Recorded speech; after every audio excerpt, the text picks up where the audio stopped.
Arch Disability Law Center présente une introduction à la loi canadienne sur l'accessibilité. Salut à tous et à toutes, je m'appelle Laila. Je suis une avocate et je travaille à Arch Disability Law Center. Arch travaille pour la défense des droits des personnes handicapées. Je suis accompagnée de Jérôme Plante de la Confédération des organismes de personnes handicapées du Québec. Je veux vous souhaiter la bienvenue dans notre série de vidéos. Le sujet en est la loi canadienne sur l'accessibilité. Cette loi est une loi fédérale. Elle est devenue loi en 2019. Il y a 5 vidéos dans cette série. Cette première vidéo porte sur la loi canadienne sur l'accessibilité. La deuxième vidéo examine les règlements et les normes, ou les règles et les lignes directrices. La troisième vidéo explique comment le gouvernement du Canada, l'Office des transports du Canada et le Conseil de la radiodiffusion et des télécommunications canadiennes adoptent des règlements. La quatrième vidéo donne des conseils sur la façon dont vous pouvez apporter votre contribution lorsque de nouvelles réglementations sont prises. Et la cinquième vidéo explique où trouver les règlements une fois qu'ils sont établis. Elle indiquera également quand vous voudrez peut-être les utiliser. Chaque vidéo est accompagnée d'un bref résumé écrit. Ceux-ci auront les principaux points de chaque sujet. Ils vous indiqueront également où trouver plus d'informations sur chaque sujet. Les vidéos et les résumés sont tous disponibles sur le site web d'Arch à l'adresse www.archdisabilitylaw.ca. Nous vous suggérons de regarder ces vidéos dans l'ordre de 1 à 5. Cela vous permettra de mieux comprendre les informations. Les règles d'accessibilité sont également appelées règlements sur l'accessibilité. Il existe de nombreux autres règlements qui ne sont pas liés aux règles d'accessibilité. Ils affectent aussi les personnes handicapées et les personnes sourdes. Il est important que les personnes handicapées s'impliquent également dans l'élaboration de ces règlements. Les informations contenues dans cette vidéo peuvent vous aider à comprendre comment procéder. Nous avons réalisé ces vidéos avec l'aide de nos partenaires. Nos partenaires sont l'Association canadienne des sourds, Accès Troubles de la communication Canada, le Conseil des Canadiens avec déficience, la Coalition nationale des personnes qui utilisent des chiens guides et d'assistance au Canada et Personnes d'abord du Canada. Dans cette série de vidéos, nous appellerons la loi canadienne sur l'accessibilité la loi en abrégé. Arch a constaté qu'il existe des barrières dans le processus d'élaboration de ces règles. Un obstacle comprend tout ce qui ne permet pas aux personnes handicapées d'être incluses dans les commentaires sur ce que ces règles devraient dire. Un obstacle empêche les personnes handicapées de participer à des activités. Vous pouvez lire les recommandations d'Arch sur la façon de supprimer ces obstacles sur notre site web. Parlez-moi un peu de la loi. La loi est entrée en vigueur en 2019. Elle établit de nouvelles règles d'accessibilité pour le gouvernement fédéral et les industries fédérales. Qu'est-ce qu'une industrie fédérale? Les industries fédérales sont des entreprises. Elles suivent les règles établies par le gouvernement fédéral canadien. Des exemples de ces entreprises sont les compagnies aériennes, les banques et les fournisseurs d'accès Internet. Beaucoup de gens sont enthousiasmés par cette nouvelle loi. Elle a le potentiel d'aider à rendre les services du gouvernement fédéral accessibles. Cela pourra rendre également les entreprises fédérales accessibles. Cela peut aider à s'assurer que les personnes handicapées et les personnes sourdes soient incluses dans le travail, les services et les industries fédérales. Vous avez mentionné que la loi est une loi fédérale. Qu'est-ce que ça veut dire? Cela signifie que la loi a été adoptée par le gouvernement fédéral canadien. C'est la loi. Elle doit être suivie par le gouvernement fédéral. Elle doit également être suivie par les industries et les organisations fédérales. Les organisations provinciales ne sont pas tenues de suivre la loi. Qu'est-ce que cela signifie pour les gens dans la vraie vie? Disons que vous êtes dans un avion ou imaginez que vous êtes dans un autobus voyageant d'une province à une autre. La loi s'appliquerait dans ce cas. Cela ne s'appliquerait pas si vous voyagez simplement en autobus dans une seule province. Cela ne s'appliquerait pas non plus si vous voyagez en autobus dans une seule ville. La loi s'applique également aux sociétés de radio, de télévision, d'Internet et de téléphone. La loi pourrait s'appliquer à votre emploi. Cela est vrai si votre travail est réglementé par les lois fédérales. Un exemple serait si vous travaillez pour le gouvernement fédéral. Un autre exemple serait si vous travaillez pour une compagnie aérienne ou une banque. La loi s'applique également aux prestations et services du gouvernement fédéral. Cela comprend le RPC, le régime de pension fédéral. Cela comprend aussi le programme d'assurance d'emploi. Il comprend également les cours et tribunaux fédéraux. Le Tribunal canadien des droits de la personne est un exemple d'un tribunal fédéral. Un autre exemple est la Commission de l'immigration et du statut de réfugié. La loi s'applique également aux bâtiments fédéraux comme les bureaux du gouvernement, les succursales bancaires, les aéroports, les terminaux de traversier et d'autres bâtiments.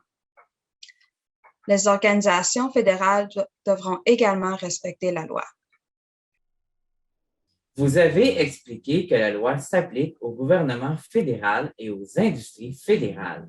Qu'est-ce que la loi est censée faire? Quels sont les objectifs de la loi? Le but de la loi est d'éliminer les obstacles au Canada. La loi veut le faire d'ici 2040. Cela signifie que le gouvernement fédéral doit trouver et éliminer les obstacles. Cela signifie également que les entreprises et les industries fédérales doivent trouver et éliminer les obstacles. Ils doivent rendre leurs services accessibles à tous. Cela comprend les personnes handicapées et les personnes sourdes. Qu'entendez-vous par obstacle?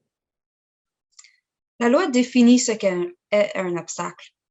Elle dit qu'un obstacle est tout ce qui ne permet pas aux personnes handicapées d'avoir leur place pleine et égale dans la société.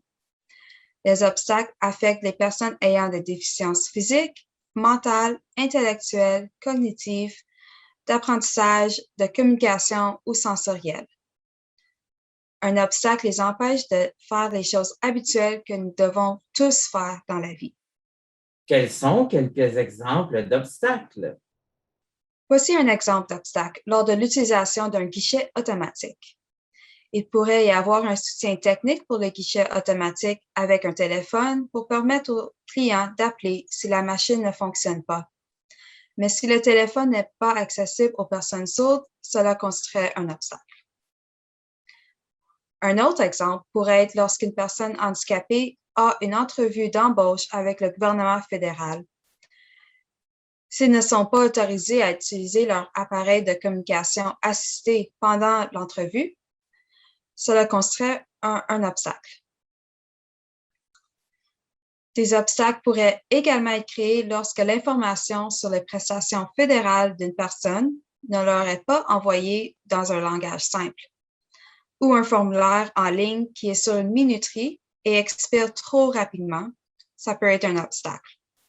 Il peut s'écouler avant qu'une personne utilisant une technologie d'assistance n'ait fini de le remplir.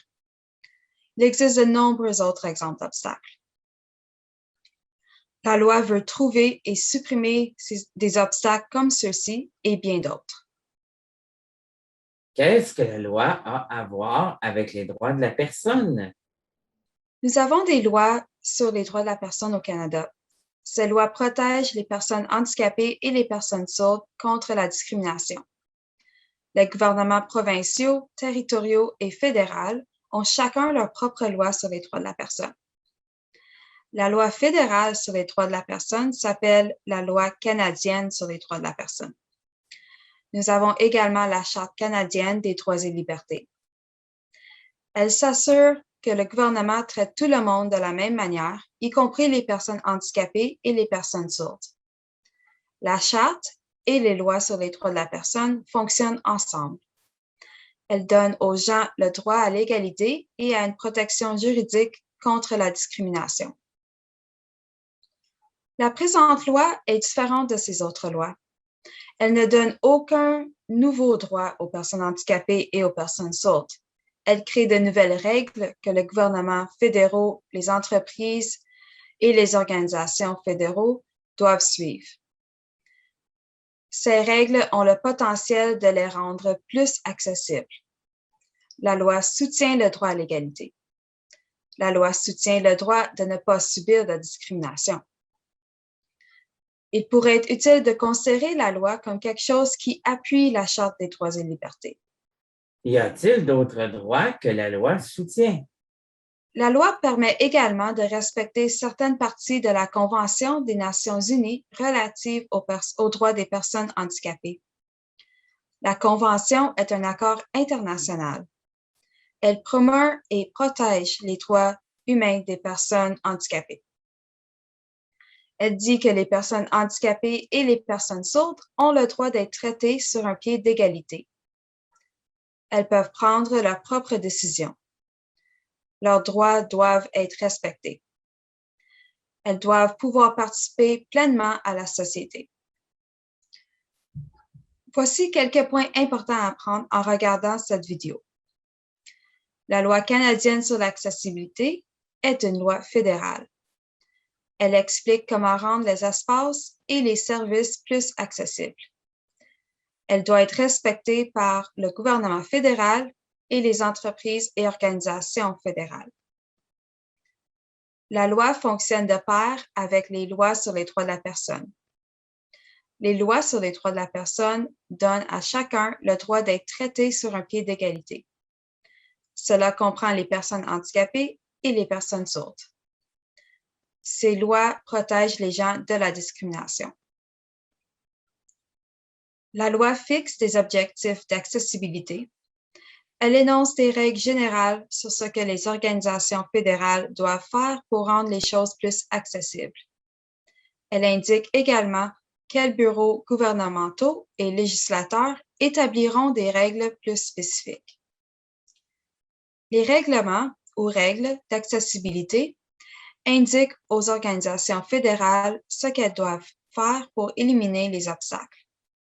Ces règles donnent des détails sur ce qui doit être fait.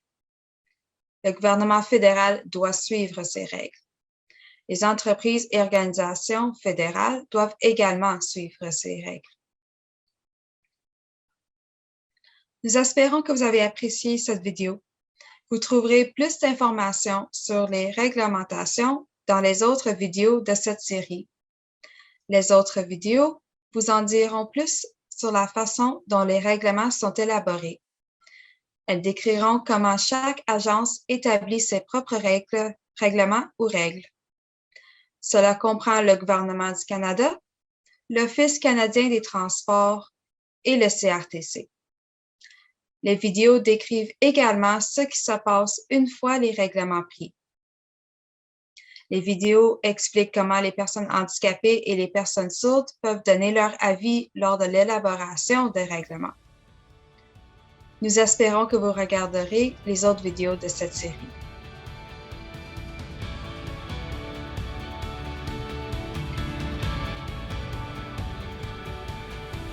Arch remercie le Programme de partenariat pour le développement social composant personnes handicapées du gouvernement du Canada pour leur financement de ce projet.